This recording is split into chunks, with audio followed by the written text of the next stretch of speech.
And now to introduce our 2 o'clock interfaith lecture series here in the Hall of Philosophy, where this week we have been presenting the theme Money and Power through a spiritual and ethical lens. Our distinguished guest today is Bill Moyers, the perfect person to bring our week to closure. Bill Moyers has been recognized as one of the unique voices of our times. His career in broadcast journalism has spanned 4 decades and earned him more than 35 Emmy Awards, 9 Peabody Awards, 2 DuPont Columbia University Awards, the National Humanities Medal from the National Endowment for the Humanities, the Penn USA Courageous Advocacy Award, the Lifetime Achievement Award from the National Academy of Television Arts and Sciences, and the Honorary Doctor of Fine Arts from the American Film Institute. Bill and his wife, Judith Davidson Moyers, have been responsible for such acclaimed PBS series as Joseph Campbell and the Power of Myth, which gifted the world with a life-changing paradigm shift, as well as other powerful realizations with On Our Own Terms, Moyers on Death and Dying, and so many more. Until their retirement in 2015, Bill and Judith presented the weekly television series Now with Bill Moyers Journal, and Moyers and Company. Their highly acclaimed investigative documentaries have raised the consciousness of our nation about concerns focusing on issues threatening the Constitution, on concerns about trade and public health, about risks involving the internet, about the complicity of journalism in creating crises with which we continue to have to live, about issues threatening our health and our lives, and about the struggles of the middle class, and about the way money is changing politics. In other words, they have been a catalyst for igniting the conscience of our nation. Before beginning his prolific career with public television, Bill Moyers was a founding organizer of the Peace Corps, a special assistant and press secretary to President Lyndon Johnson, publisher of Long Island's daily Newsday, senior correspondent for the iconic documentary series CBS Reports, and senior news analyst for CBS News. He is president of the Schumann Media Center, a nonprofit organization for the support of independent journalism. The title of his lecture today is The Soul of Democracy. We are most grateful for the Myra Baker Lowe and Catherine Lowe Hembry Family Fund and the Lincoln Applied Ethics Program for their generous support of today's lecture. You will be pleased to know that Bill will do a book signing over at the Hall of Missions after his lecture today, and that his books will be sold there as well. And we are thanking God that the sun is shining and that we are gathered here today. And we want to extend a special welcome to Judith Davidson Moyers, as I now ask you to please join me in a warm Chautauqua welcome for Bill Moyers as well. Thank you so much. I really appreciate that.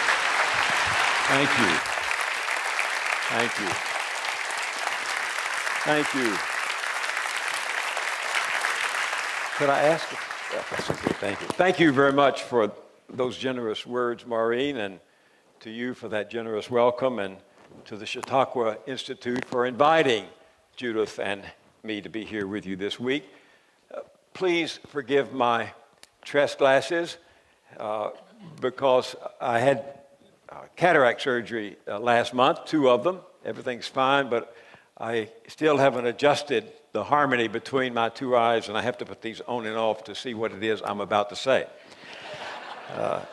Judith and I feel very much at home in your company, around the table, as it were, or your campfire, as she would put it, with so many kindred spirits. I'm up here on stage only because, for the past 50 years, I've done my work in public, on camera. But if that camera were turned around and pulled back, you would see me surrounded by my team of colleagues, from directors and producers and researchers and administrative people and lighting people and electrical people. I mean, there would be 50 or 60 people in the circle around me, and right to my side would have been the CEO of our production company, the executive producer of many of our most successful series, the co-editor of all my broadcasts, my partner at every step of the way, Judith Davidson Moyers. Would you stand, Judith?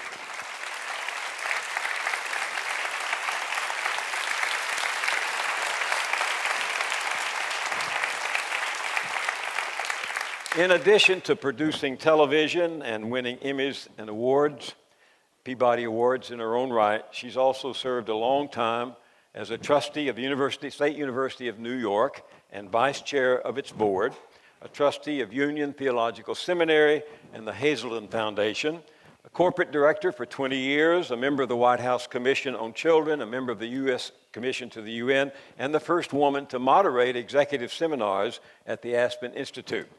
She's also the mother of our 3 children and the grandmother of 5. We've been married 61 years. Our long voyage together has negotiated waters sometimes so rough they might have taken us down. They didn't. And as Charlotte Bronte said of her Alfred, we intended to be married this way almost from the first. We never intended to be spliced together in a humdrum way. We're both pleased to be here where the conversation of democracy has been happening since Ulysses S. Grant was in the White House. As we walked around the grounds earlier this week, I remembered a letter we received some years ago from an inmate at the federal prison in Marion, Ohio. He had been a faithful viewer of our programs for the years of his in confinement there. And after watching our participants on a program called 6 Great Ideas explore liberty, justice, and equality, truth, beauty, and goodness, he wrote to express to all of those participants, as he put it, my heartfelt gratitude that you shared your time and thoughts in so open a medium. You can understand, he said, what a truly joyous opportunity that series was for an institutionalized intellectual.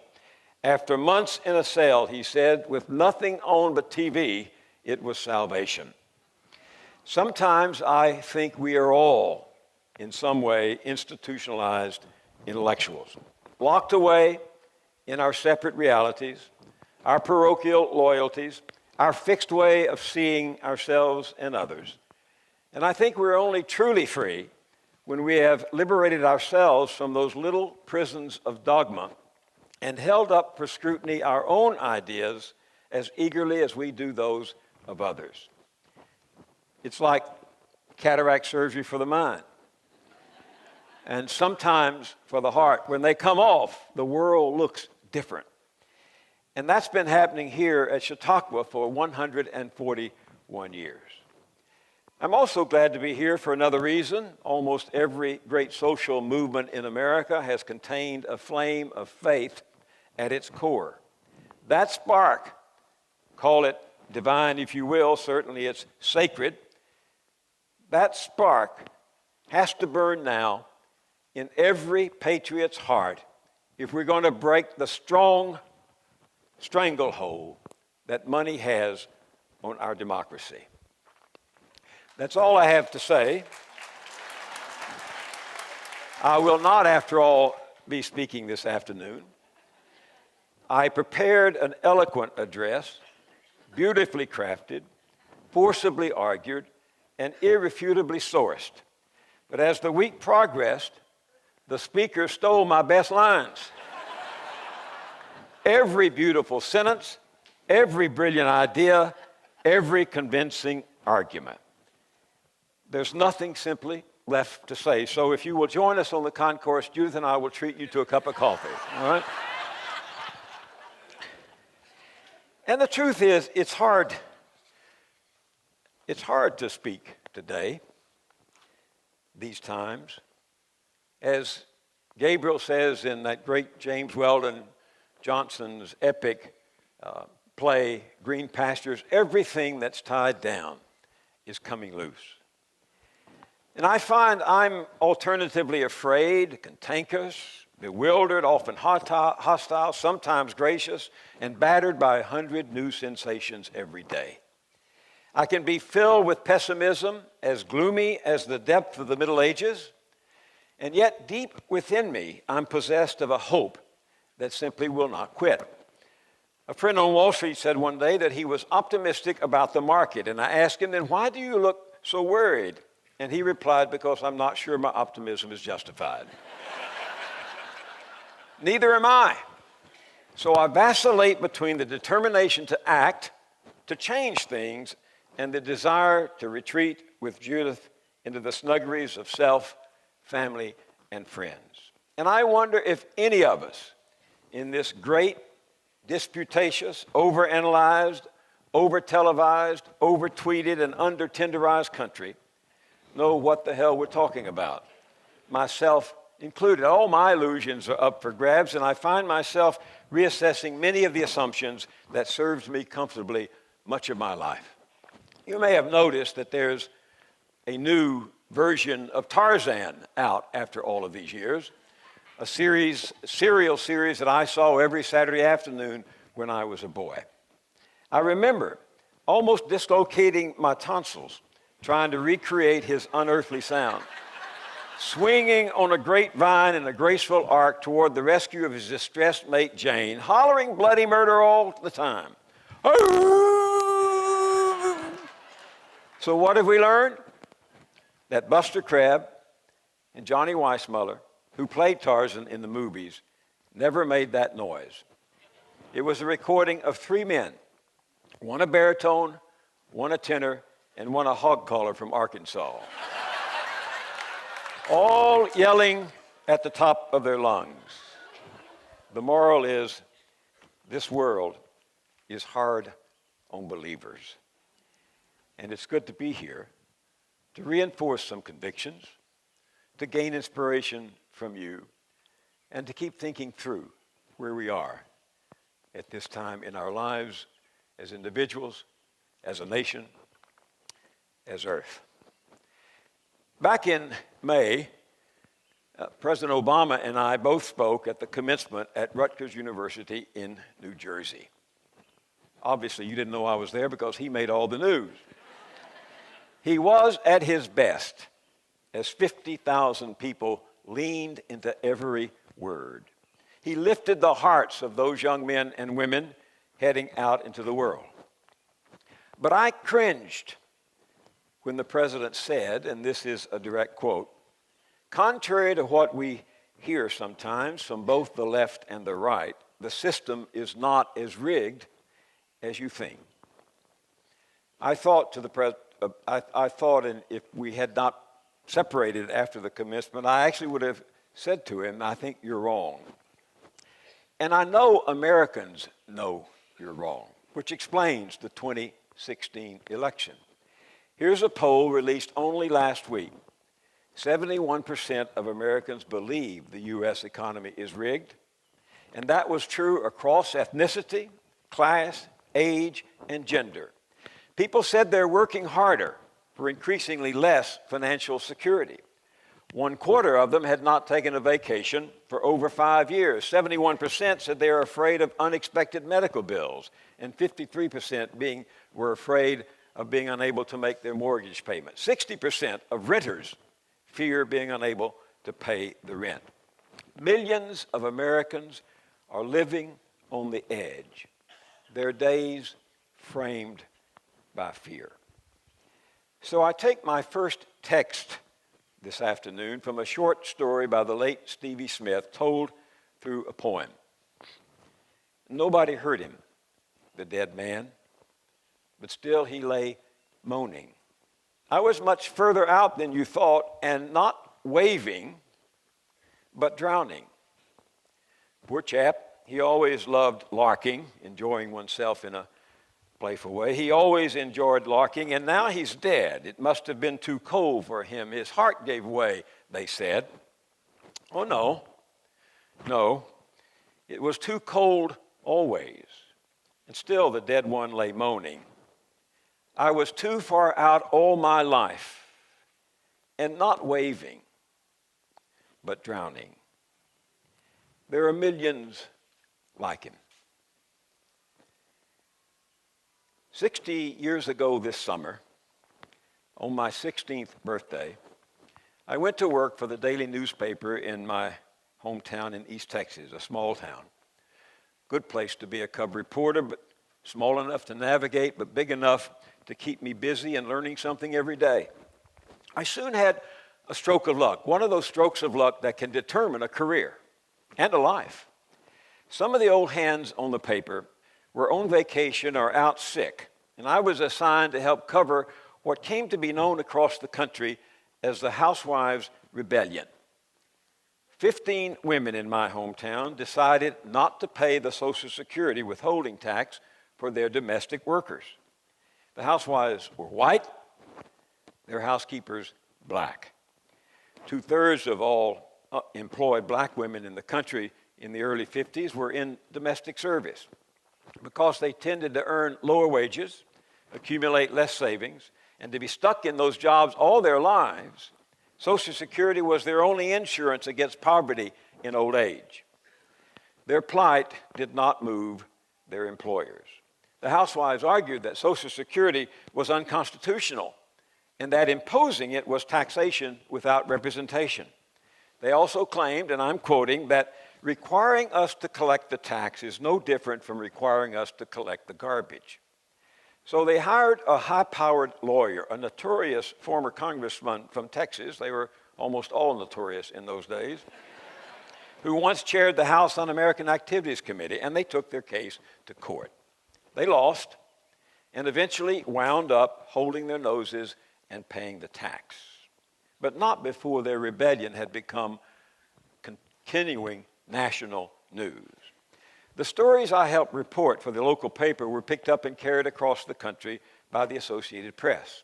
And one day, Spencer Jones, the managing editor, called me over and pointed to the AP teletype machine beside his desk.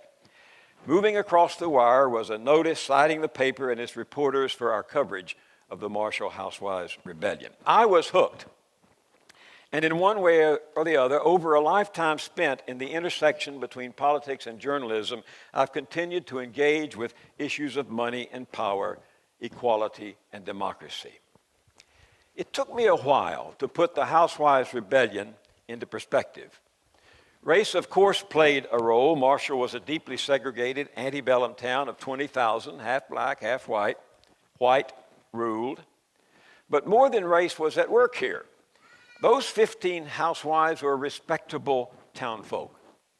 They were good neighbors, regulars at church, some of them at my church. Their children were my friends. Many were active in community affairs, and though their husbands were pillars of the town's business and professional class. So what had brought on, I wondered for a long time, that spasm of revolt? They simply couldn't see beyond their own prerogatives. Fiercely loyal to their families, to their clubs, their charities and congregations, fiercely loyal, in other words, to their own kind. They narrowly defined membership in democracy to include only people like them. The women who washed and ironed their laundry, wiped their children's bottoms, made their husbands' beds, and cooked their family meals, these women too would go old and frail, sick and decrepit, lose their husbands and face the ravages of time alone, with nothing to show from their years of labor but the crease in their brow and the knots on their knuckles. In one way or another, this is the oldest story in our history. The struggle to determine whether we, the people, is a metaphysical reality, one nation, indivisible, or merely a charade masquerading as piety and manipulated by the powerful and privileged to sustain their own way of life at the expense of others. The difference is vast between a society whose arrangements roughly serve all its citizens and one whose institutions have been converted into a stupendous fraud. Democracy in name only. I've never thought there should be any doubt as to what we were meant to be. And I was reminded of it yesterday walking around the grounds here when I came across the free gifts of constitutions that are placed at particular places. And I stopped and I picked one up and went down to a bench by the lake and read it. It's right there in the most magnificent 58 words in our founding documents, the preamble to the Constitution. Let me read. No, I'll tell you what. Let me read. Let's have a call and response. I'll read. You follow me. You come in after me, all right? Not very long, 58 words. Ready? We, the people of the United States,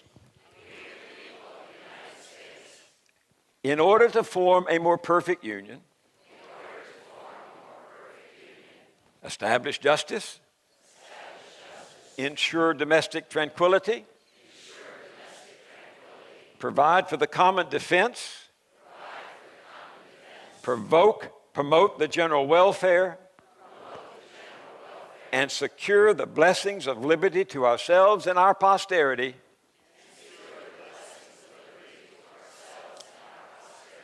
Do ordain and establish this Constitution for the United States of America. And it was only yesterday, for the first time, after 82 years of, well, I didn't start reading till I was 5, but after 82 years of reading our founding documents, it hit me.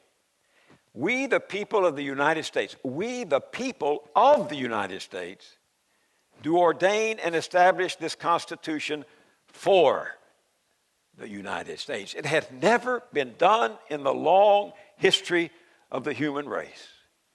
And here on this continent, they were doing it. What do those words mean if not that we're all in the business of nation building together? What about those words don't you get, Justice Scalia? Now, don't get me wrong. I know we've never been a country of angels guided by a presidium of saints. Early America was a moral morass. 1 in 4 people in the new country were enslaved. The native people, the Indians, would be forcibly removed from their land. Their fate a trail of tears and broken treaties. Justice for the poor meant stocks and stockades. Women experienced virtual peonage. Heretics, like my fellow Baptists, were driven into exile and more. So I can assure you I'm no romantic about our history. I don't harbor any idealized notions of politics and democracy. Some of you remember I worked for Lyndon Johnson. He often told the story of the Texas poker dealer. He leaned across the table and said to his mark on the other side, "Now play the cards fair, Reuben. I know what I dealt you." LBJ knew politics. Nor do I romanticize the people. When I began reporting on the Texas legislature while still a student at the university, a wily old state senator offered to acquaint me with how the place worked. We stood at the back of the Senate floor as he pointed to his colleagues spread out around the chamber, some playing cards, some napping, some nipping, some winking to pretty visitors in the gallery. And he said to me, "Moyers, if you think these guys are bad, you should see their constituents." And yet, something remarkable happened here despite the flaws and contradictions of human nature, or perhaps because of them. The American people stubbornly and slowly forged a civilization, that thin veneer of civility that stretches across the passions of the human heart.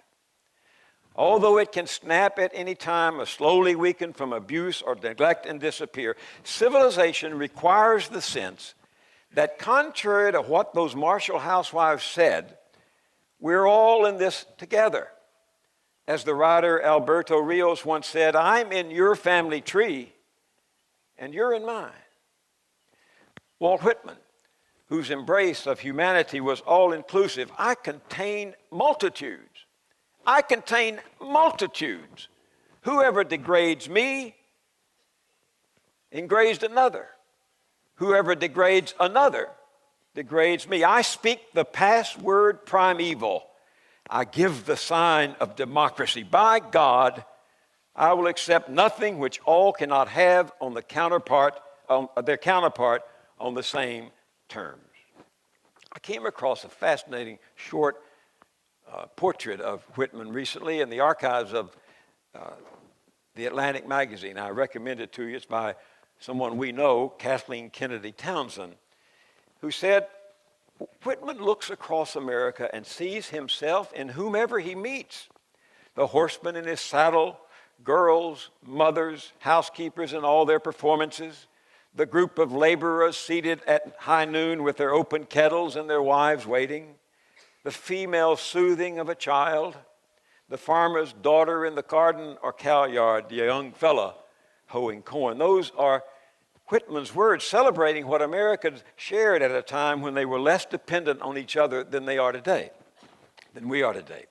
As Kathleen wrote, many more people lived on farms in the 19th century, and so they could be a lot more self-reliant, growing their own food, sewing their clothes, building their homes. But rather than applauding what each American could do in isolation, Whitman celebrated the vast chorus. I hear America singing. I hear America singing. And the chorus was multitudinous voices. But there was also something else that Whitman saw in the soul of democracy. He loved to see Americans at work, using their broad arms as much as their brilliant minds. Images of working men and women leap from his pages alive with power.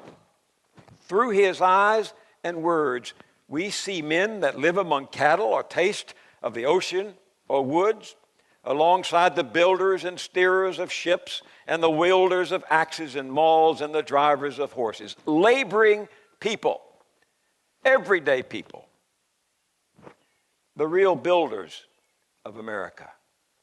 In contrast, Kathleen continues, in their endless debates today, this was written in 2011, in their endless debates today about wealth creation, capital gains reduction, and high corporate taxes, politicians seem to have forgotten working people. How rarely we hear about the factory worker, the contractor, the construction workers whose lives have been upended by the prolonged economic disaster. They're not on the morning talk shows or called to congressional hearings. They don't write the op-ed pieces. Mostly they're forgotten and ignored. But Whitman would not have forgotten them. He celebrates a nation where everyone is worthy, not where just a few do well.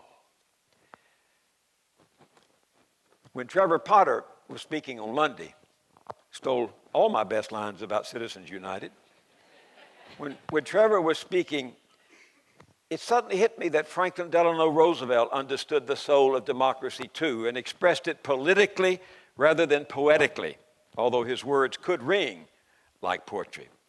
To FDR, the soul of democracy meant political equality. Inside the polling booth, he said, every American man and woman stands as the equal of every other American man and woman. There they have no superiors. There they have no masters save their own minds and consciences. Took us a long time to get there. I was beside Lyndon Johnson when he signed the Voting Rights Act of 1965. It had been a century since Lincoln signed the Emancipation Proclamation.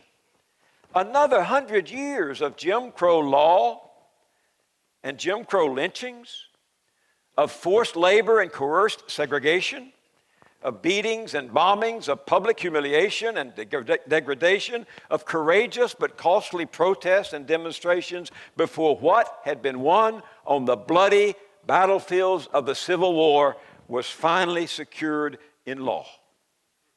That's the other side of the soul of democracy. Whitman's inclusion, Roosevelt's representative government. No one has said it more clearly. than the conservative icon Barry Goldwater, longtime Republican senator from Arizona and one-time Republican nominee for president. I brought him along because I know some of you are conservative and that he remains a revered figure in your own understanding of America. Listen to what he said almost 30 years ago. The fact that liberty depended on honest elections was of the utmost importance to the patriots who founded our nation and wrote the Constitution. They knew that corruption, and Zephyr Teachout said some of this yesterday, they knew that corruption destroyed the prime requisite of constitutional liberty, an independent legislator free from any influence other than that of the people. Apply these principles to modern times, said Goldwater, we can make the following conclusions. To be successful, representative government assumes that elections will be controlled by the citizenry at large, not by those who give the most money. Electors must believe their vote counts. Elected officials must owe their allegiance to the people, not to their own wealth, not to the wealth of interest groups who speak only for the selfish fringes of our community.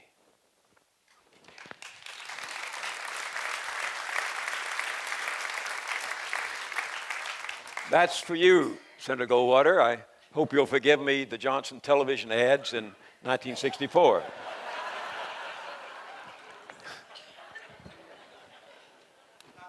A confession. The pioneering broadcast journalist Edward R. Murrah, whom I would like to have been, told his generation of journalists that bias is okay as long as you don't try to hide it. So here's mine. Plutocracy and democracy don't mix. Plutocracy is political power controlled by the wealthy who use their power and privilege to get richer with the help of a government they have bought and paid for. The result is crony capitalism. Now, certainly the rich have the right to buy more homes than anyone else, more cars, more vacations, more gadgets and gizmos, but they should not have the right to buy more democracy than anyone else. That's my bias. But fortunately, I have the backing of the late and great Supreme Court Justice Louis Brandeis, who said, you can have wealth concentrated in a few hands or democracy, but you cannot have both. Which is why when the Supreme Court Citizens United decision came down, giving the rich and the powerful that right, the spunky little publication Texas Observer ran a headline that read simply, so long, democracy, it's been good to know you. Now, because our sessions here, and all of this is going to come together sooner or later after you've left, I'm trying to lay the predicate like Trevor does, but he has the law and I just have rhetoric behind me. Because our sessions here are under the auspices of the Department of Religion, I should perhaps have begun this talk with more than one text, like others have done before me, notably Barbara Taylor Brown in her morning meditations, and Trevor with his invocation of the Declaration of Independence. I will add another text now with a parable from the movie Wall Street, directed by Oliver Stone in 1987. That's okay, isn't it, Maureen? Did I have a second text? After all, Trevor did use the Declaration as his text, and there are some people who think Oliver Stone trumps Thomas Jefferson. No pun intended. Anyway, you may remember that in the film, the high roller Gordon Gekko, played by Michael Douglas, has used information obtained by his ambitious young protege, played by Charlie Sheen, to manipulate the stock of a company that Gekko intends to sell off for a huge personal windfall, while throwing overboard its workers, one of whom Bud, the young protege, discovers is his own blue-collar father. The younger man is aghast and repentant at having participated in such duplicity and chicanery. And he storms into Gecko's office to protest, only to receive a lesson in how the world really works. It's all about bucks, kid, says Gecko. The rest is conversation. So tell me, Gordon, when does it all end? How many yachts can you water ski behind? How much is enough?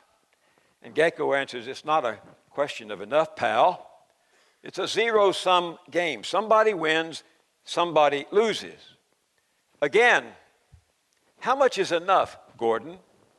And Gecko answers, kid, the richest 1% of this country owns half of our country's wealth, $5 trillion. You got 90% of the American public out there with little or no net worth. I create nothing. I own. We make the rules, pal. The news, war, peace, famine, upheaval, the price of paper clips. We pull the rabbit out of the hat while everybody sits out there wondering how the hell we did it. Now, you're not naive enough to think we're living in a democracy, are you, buddy? It's the free market, and you're part of it. Get with it. That was 30 years ago in the high-flying 80s. Today, the new Gilded Age roars around us like an uncaged lion on a rampage. The Greek historian Plutarch long ago warned that an imbalance between rich and poor is the oldest and most fatal ailment of all republics. Yet, as a headline in the Washington Post proclaimed last week, income inequality in America is higher than in any other era. In other words, in history. When I was a young man in Washington in the 1960s, most of the country's growth actually accrued to the bottom 90% of households. In other words, to the majority of everyday people. Due to those special circumstances at the end of the war, from the end of World War II until the early 1970s, incomes grew at a slightly faster rate at the bottom and middle of the economic distribution. The economists Thomas Piketty and Emanuel Sass looked at tax data from 1950, my time, through 1980, and found that the share of all income going to everyone but the rich increased to 65%. The average income for 9 out of 10 Americans was growing as well, from $17,719 to $30,941. That's a 75% increase in income in constant 2008 dollars when their study was published. Then something happened. Since 1980, the economy continued to grow impressively, but most of the benefits now went to the top. Workers were actually more productive in this era than they were in my era, but they shared less in the wealth they were helping to create. As the richest among us begin to capture the rising share of economic growth, the line flattens out for the bottom 90%. The line flattens out for the bottom 90%. No gain, no increase in your purchasing power, no increase in your retirement, no increase at all if you're in the bottom 90%, and all but 2 or 3 of you here, I'm sure, are the bottom 90%.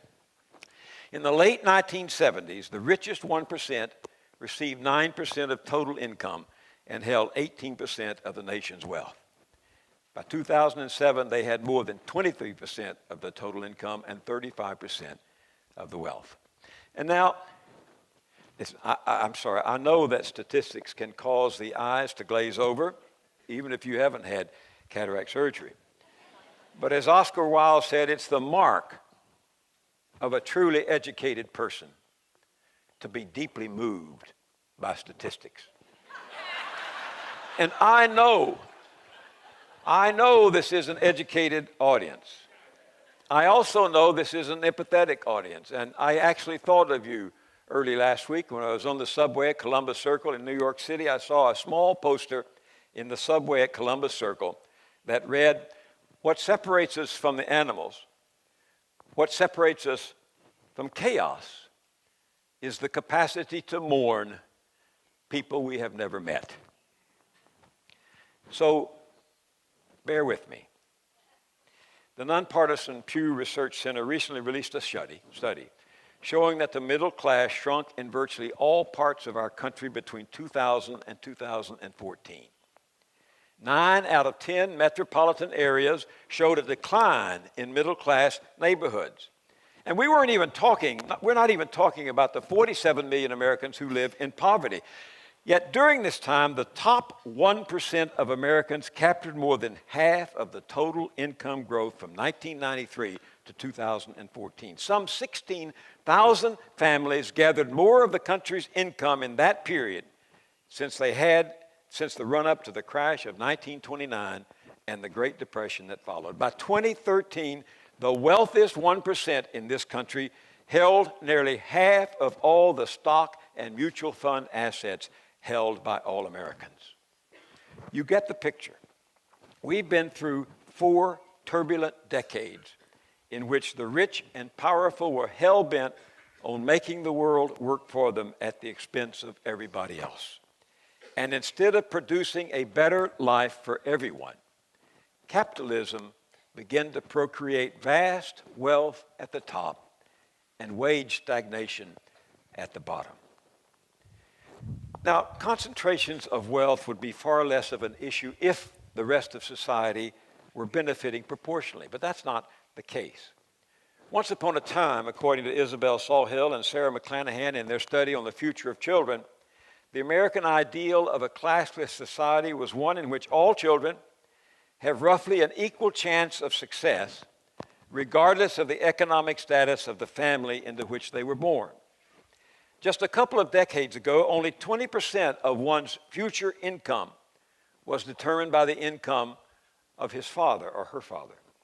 New research suggests that today, 60% of a son's income is determined by the level of his father's income. In other words, as my friend the economist Jeffrey Madrick puts it, children no longer have a roughly equal chance of success, regardless of the economic status of the family into which they are born. Their chances are greatly improved if they're born on third base and their father has been tipping the umpire. Now, it's hard for people at the top to envision the stress put on working people and family life by these changing economic realities. Their incomes have stagnated, but the cost of health care, higher education, public transportation, drugs, housing, and cars have risen faster than typical family income. So that life, says Jeff Madrick, has grown neither calm nor secure for most Americans by any means. Yet people at the top seldom pause to think about this. Some of you are no doubt familiar with the literary critic Terry Eagleton. He writes wonderful books, is often a visiting scholar at Notre Dame and other universities in this country. In the Chronicle Review, he once asked, why is it that the capitalist West has accumulated more resources than human history has ever witnessed, yet appears powerless to overcome poverty, starvation, exploitation, and inequality? What are the mechanisms by which affluence for a minority seems to breed hardship and indignity for the many? Why does private wealth seem to go hand in hand with public squalor? Is it, as the good-hearted liberal reformists suggest, that we've simply not got around to mopping up all those pockets of human misery? But shall we do so in the fullness of time, or is it more plausible to maintain that there is something in the nature of capitalism itself which generates deprivation and inequality? Thus spaketh Gordon Gekko. Let me tell you about the Newmans and the Stanleys, 2 American families living in Milwaukee. Over the last 25 years, we have filmed 4 documentaries with those 2 families. One of them's white, one of them's black. You can find all 4 documentaries on our website, billmoyers.com. We began just as both families lost their breadwinners in the first wave of downsizing in 1991, as corporations were speeding up the moving of jobs out of the city and out of the country. Since then, at Judith's continued and consistent prodding, you've really been on this story. We've been chronicling their efforts to cope with the wrenching changes in their life and finding a place for themselves in the so-called new global economy. The Bible would call the Stanleys and the Newmans the salt of the earth. They love their children. They care about their neighborhoods. They attend church every Sunday, or did, and work hard all week. They thought of themselves as middle class, making small engines at the Briggs & Stratton plant in Milwaukee, where they earned $18 to $19 an hour. To make ends meet after the layoffs in the early 90s, both moms had to take full-time jobs at minimum wage. Both fathers became seriously ill. When one of them had to spend 2 months in the hospital, the family went $30,000 in debt for lack of adequate health coverage. We were present with our cameras when the bank began foreclosure on their modest home of one of the families because they couldn't meet the mortgage. This was one of the banks taxpayers would eventually bail out. When we found one of the laid-off fathers, he was waterproofing basements for $8 an hour. His wife, who had worked at the sales company, was also laid off, was earning her real estate license. But as a black woman, she met resistance in the white neighborhoods and finally had to concentrate on black neighborhoods where the commissions were less. Their sons, one of my favorite frame shots in the first documentary, the sons started a lawn mowing project to help ends meet. Their oldest son went off to college on credit card debt, what his mom called robbing Peter to pay Paul. The oldest daughter took a job and forever delayed college. The White family had been doing so well in that same company that he and his wife bought a house and started a family. Then things began to fall apart with the layoff, and when we met them, he was doing odd jobs that paid him 60% of his previous employment. His wife was trying to sell skin products door to door. Husband and wife were working such awful hours that they were rarely together with their children, who came home alone every day, and we could tell it as we spent time with them. Both families kept trying, kept playing by the rules and still getting stiff, running harder but slipping further behind. And the last time we visited them in 2012, when the last of the 4 documentaries aired, one family had come to part altogether. Everyone was under constant stress. On that final visit, I asked one mother if she thought she would ever be financially secure. We had seen her over those 2 decades go through various retraining for one job after another that disappeared. Bill Clinton's retraining program in the late 90s did very little. We saw her struggle to help her kids find work as they were growing. None of their children has made it to college. With a shrug of shoulders and sad eyes, Jackie answered, "I don't think anybody's going to be financially secure," truthfully. She was right. The statistics that I rolled out earlier show that economic progress has come to fewer and fewer families like these. And yet, this is what I don't understand about the politicians. Prosperity requires a workforce that can pay for its goods and services. Our societies require the simple justice that rewards hard work. We face no problem more vexing than people who cannot support themselves and their families even when they are working hard. They survive paycheck to paycheck. And what turns this story from personal tragedy into political travesty is that while they are indeed patriotic, they no longer believe they matter to the people who run the country. They simply do not think that their concerns will ever be addressed by the political, corporate, and media elites who make up our dominant class. And they are right. The politicians will come for your votes, If you're poor, they say they will get money for you from the rich. They go to the rich and say, we will protect you from the poor. And then when they've gotten your votes, they go to Washington or Albany, most of them, not all of them. They go to Washington and Albany and start trying to please their donors. The people in the families in Milwaukee are not cynical. I got to know every one of them. They're not cynical because they're deeply religious people with no capacity for cynicism. But they know one thing. Democracy is not working for them, not working for working people. Bruce Springsteen sings of the country we carry in our heart. And my friends, new friends, the real country is far different. And there's a line from Oliver Goldsmith that seems to me spot on. Ill fares the land, to hastening ills a prey, where wealth accumulates and people decay. I'm through with the first third of the speech.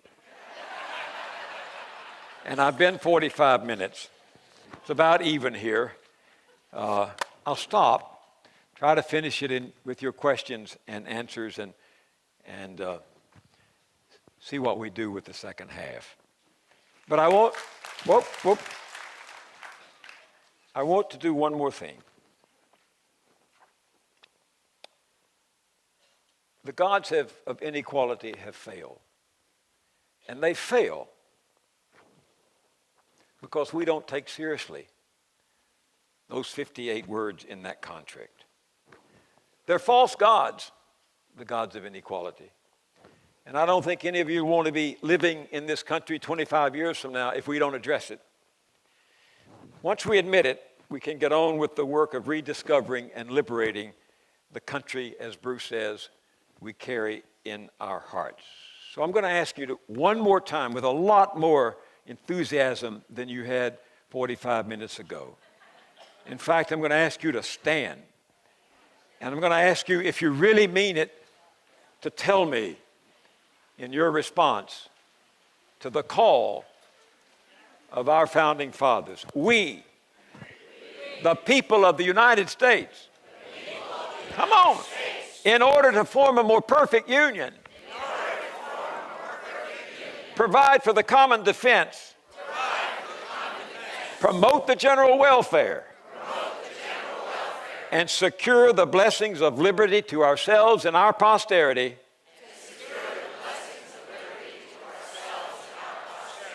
Slowly now. Do ordain and establish this Constitution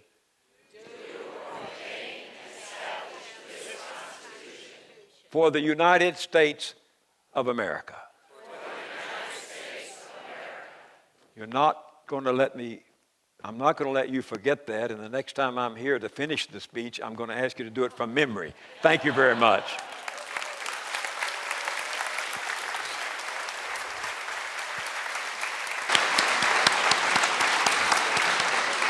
Bill Moyers, once again,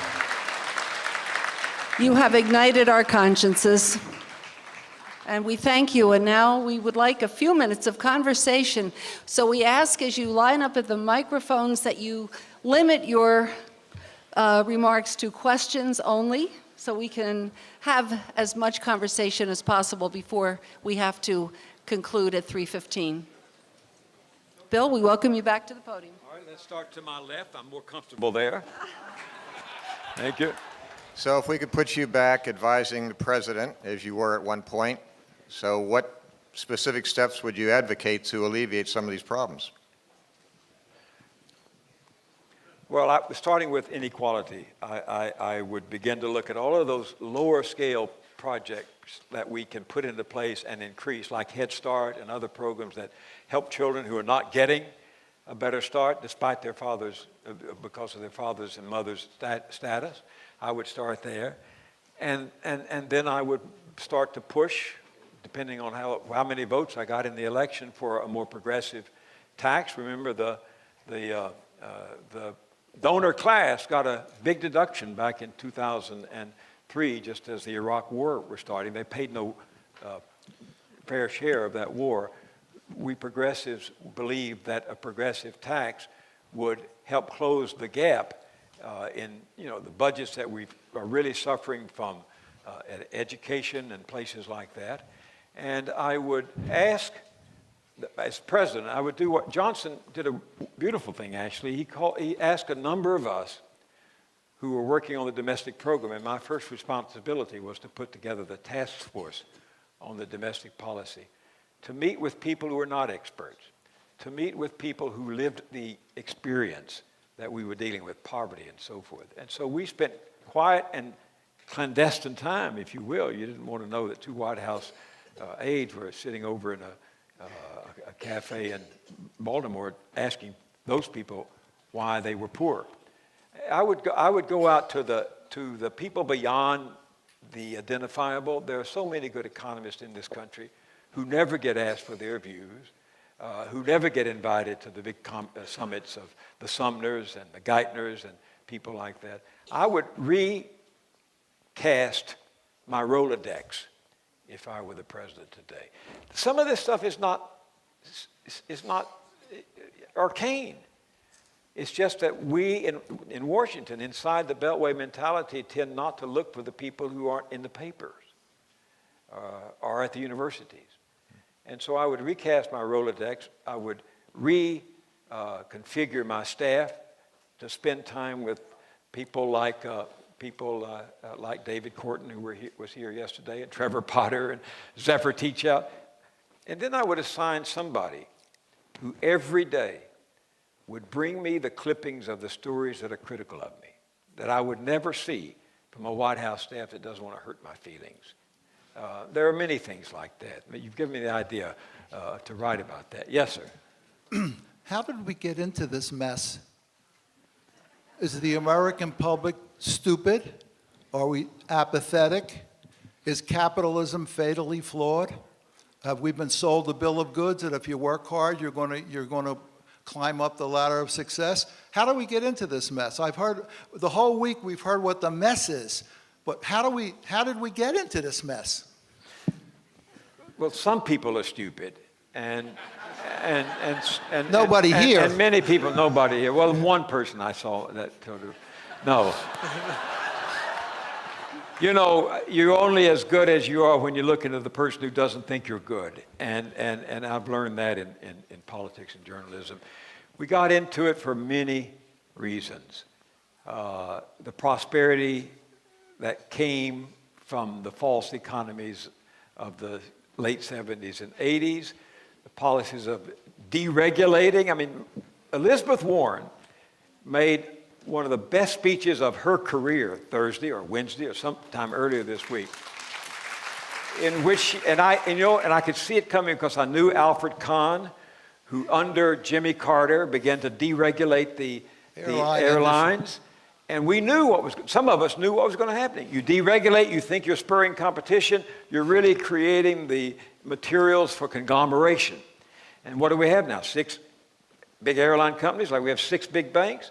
When Al Kahn persuaded Jimmy Carter to start deregulating the airlines, a whole new wave of deregulation came, including the assassination of Glass-Steagall by Phil Graham of Texas at the chair of the Senate Banking Committee, and Bill Clinton. And when you did that, you just said to the barking dogs, you're free to roam wherever you want to do and come home with all the bones you can collect, whether anybody else is left with a scrap or not.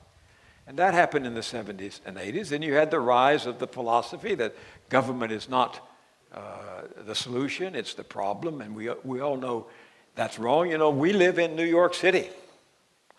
We saw after Sandy the difference between how the government responded when Sandy happened, Hurricane Sandy, and how it had responded when Hurricane Katrina had it happen. I mean, everybody became everybody else's first responder. And the police and the firemen and the weathermen and the traffic controllers, All of them were government employees. The government came and did what it was supposed to do, even as its hostile enemies were saying, government stinks. Grover Norquist roaming the country, persuading Republicans to sign a pledge, never raise taxes. Well, I'd like to see what happens to him when he takes off with no air traffic controllers. Or his children have no teachers in public schools. I mean, that was just now you talk about stupid. That was a stupid ideology. You go back and look at the great Republican President Abraham Lincoln, who used the land-grant colleges, who helped build the railroads, and who funded the canals. I mean, government has always been there at key moments in it. Teddy Roosevelt. Judith and I were talking yesterday about the debt we all owe to the post office. You know, there's this movement that one of our lecturers talked about, turning the post offices into a bank. Makes so much sense because everywhere we have lived, Marshall to Garden City to Bernardsville, New Jersey, the post office has been the center. I would see every Saturday morning people in my community. And now there's a movement to privatize those post offices. I mean, Senator Warren's speech was about how deregulation has created monopolies out of the cable industry business, out of the networks, and the monopolies want nothing but the power to raise their prices. Our Time Warner bill keeps going up in New York. We don't even get a response when we ask people to explain why it's going up. So policies of deregulation, benevolent, good deregulation, and sometimes tough deregulation. They disappeared in the Reagan and Bush eras. That was a serious mistake. Again, none of this is arcane. There are a lot of things that can be done, and a lot of reasons it went bad. I'm answering long. I'm reminded of that. All right. Yes, sir. But the answers are good. As a graduate of a land-grant college, I've learned enough to say very much thank you for your work on the Great Society. It's what America needed at the time. It's a pity it didn't continue. My question now is, though, as particularly so many people have paid attention to the death penalty and all the guarantees and protections there should be, we are literally having the death penalty issued on our streets on a daily basis without review, and we just know about it now because it's being videotaped. It's nothing really new. At what point will that pressure cauldron explode beyond what we saw in Dallas, combined with the economic issues, and we're ripe for revolution? Some may call me paranoid, but I look back 80 years ago in Europe, and I see us devolving in the same way. I had a brief moment before we came here to look at what's happening in Judith's hometown of Dallas. At last count, there were 5 policemen shot overnight. And again, we have this outpouring of empathy and sympathy and grief, and then nothing happens. I mean, the first thing I would urge the new president is put all my political capital on outlawing weapons of war in the hands of any citizen. Then,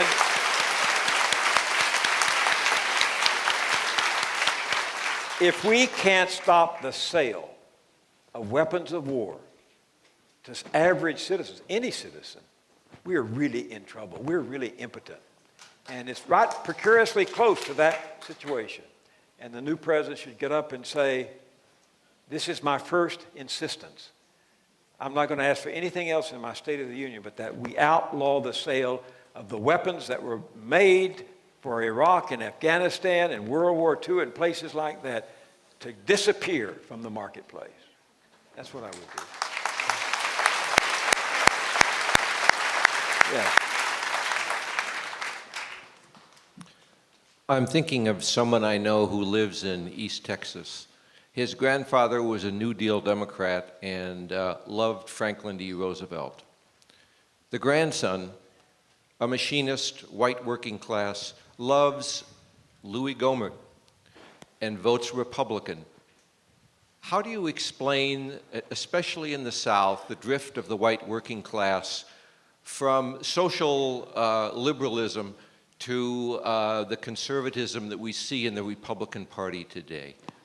Well, there's a particular answer, I think. There's a particular answer and then a universal answer. The particular answer is everybody is so different that you never know what he or she is going to do. My father voted 4 times for Franklin Roosevelt. He thought he had a friend in the White House. He never met Roosevelt. He never got anything from Roosevelt except the moral buoyancy of Roosevelt's speeches and the fact that we got a post office in the New Deal, that sort of thing. My father was thrown off the tenant farm he worked with in the Depression, knocked down but not knocked out, and he voted 4 times. He then voted twice for Dwight Eisenhower. Not that he disliked Truman, but he saw in Eisenhower a hero, which he was. That's the particular answer. Everybody looks and finds in a candidate something that may be very concrete to his or her own experience. The larger, universal, and I think valid answer is twofold. First, Lyndon Johnson said to me the night after he signed the Voting Rights Act of 1960, the Civil Rights Act of 1964, I think we've just handed the South to the Republican Party for the rest of your life and mine. And he knew that the once segregationist, white supremacist Democratic Party was going to be replaced by the white supremacist Republican Party because it was too tempting bait there to get the segregationists who were going to leave the party that they had once voted consistently for the party they considered, illegal, the Republican Party in the South. So they did it because of race, and that's played out in the white vote for the Republicans ever since. And the second reason is that so many of those people are indeed victims of the indifferent policies to working people, black and white, but there are more white working people in this country than there are blacks because there are many more whites than there are blacks. And those white men, listen, we've done documentaries on them. The Tony Newman in Milwaukee, he won't vote again ever, but he wouldn't vote again for the Democrats in Wisconsin because he felt they were responsible for what happened at Briggs and Stratton. But two factors, race and work and dignity, I would add that. We underestimate the power of work on our dignity. I had a couple of things to say about that in the second half of my speech, but I think those are the 2 reasons. Yes. I think we all hope that writing letters and speaking in public forums, et cetera, are going to raise awareness and somehow change our legislatures to enact some of these laws. What I've heard several times this week is that at the state level, by initiative or by referendum, people petitioning and putting things on the ballot, they have effected change in terms of independent commissions to stop gerrymandering, fair political process, et cetera. Do you think at a national level this might work, to have the same process that about half the states have, put things on the ballot, bypass the legislature when there is such a logjam? I don't think it will work. It's too complicated. We're such a huge continent, and there's so many different kinds of people.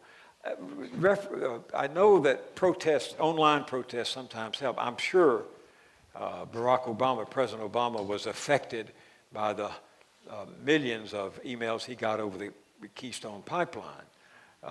But that wouldn't have happened if it hadn't been for Bill McKibben and 7 or 8 young students working with Bill McKibben, the environmentalist, to start a grassroots campaign that goes to this day. It's turned out millions of people in the streets. I tend to think it's too easy to dismiss. I know it's easy to dismiss letters to your members of Congress. Tim Rona could address that.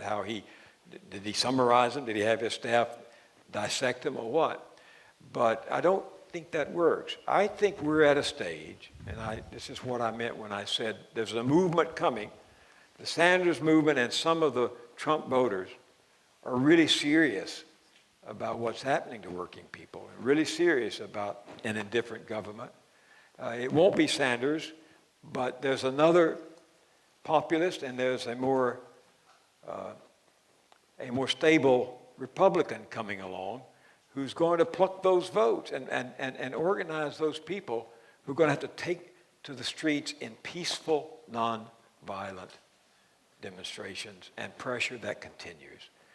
The other thing you can do, and it takes a while, but and my wife is very big on this, is down ballot voting, paying attention to who's running for mayor, paying attention to who's running for your city commission, and especially pay attention to who's running for your school board.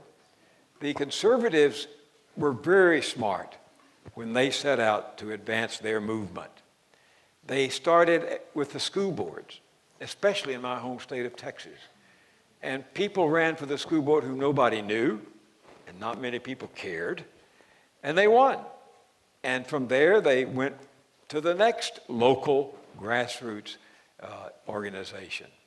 And that's what I think it's going to take, because our system is so frozen by money, so polarized and paralyzed, that it's very hard to get anything but incremental change, which is why I think Mrs. Clinton developed a strategy that, if it weren't for Trump, I don't think would succeed, becoming, in effect, the queen of increments, because she really had figured out that with a polarized, paralyzed government, you just have to do a little bit at a time. That's not going to work in a while, after a while.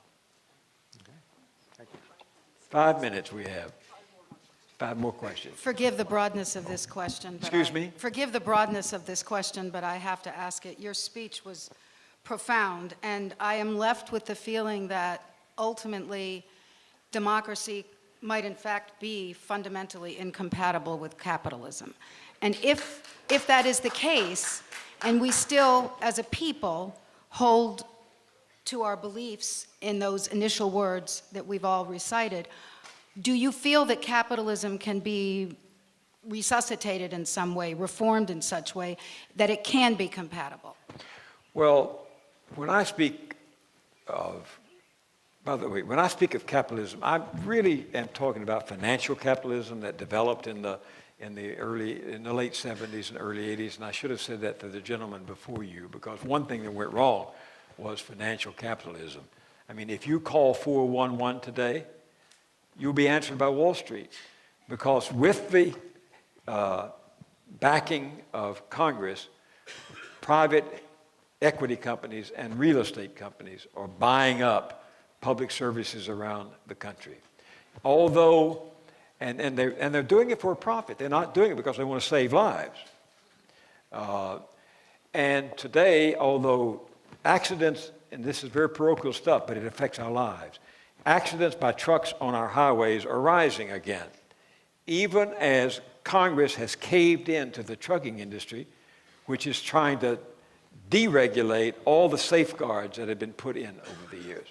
So it's financial capitalism more than it is the people who make things, who produce things. They've gone to Mexico and elsewhere, the people at Braggs and Stratton. But they, until then, were pretty good citizens. All those ex-employees I interviewed out in Milwaukee, they liked working for Braggs. They bragged about working for Briggs and Stratton. They don't brag about working for a mutual fund, quite frankly. They don't know what it is.